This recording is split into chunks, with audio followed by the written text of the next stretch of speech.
if you're seeing this message on April 22, this is the sign for you. Spirit guides were telling me to send this message to you. At ito ang gustong sabihin sa'yo na mga gabay mo. Four of Swords. I think meron ditong nahihirapan, or I don't know if this is you or your person who wants to step forward in this connection. So, meron kasing isa sa inyo actually yung parang lumayo. Lumayo siya kasi iba yung tingin niya or interpretation niya dito sa connection yung dalawa. Hindi siya sure if same ba kayo ng nararamdaman. So, parang meron siyang fear kasi na rejection. Okay, Knight of Swords.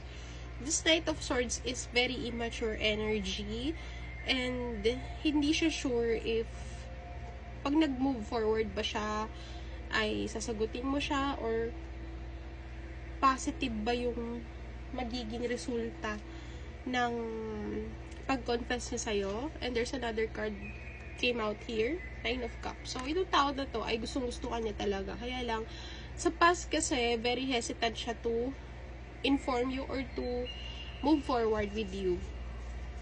Dahil nga dun sa ganong dahilan, and I'm thinking here, kung lalaki siya, torpe siya. Kung babae siya, mahiyain siya. Basta mahiyain tong person mo, hindi kasi siya vocal sa nararamdaman niya. However, this person sees you as 10 of Pentacles. And nai-impress talaga siya sa'yo kasi ang dami mong achievements para sa kanya. You are very lucky. Okay, so meron tayo ditong the Moon card and I have to reverse it this way. So, si Moon card natin, ang sinasabi dito is this person feels very deeply connected with you. Kaya lang, meron siyang hindi maiwanan dito na connection, which is I think involved na siya sa iba. So, ganito yung realizations niya. Meron na siyang iba ngayon. Pero, itong tao na to, na nasa isip mo, as you watch this video, meron na siya ngayon. Meron na siyang special someone, or meron na siyang ine-entertain na iba. Pero, nung hindi na kayo nag-usap, or parang nagkaroon kayo ng no contact situation, doon niya na-realize yung value mo sa relationship ng dalawa.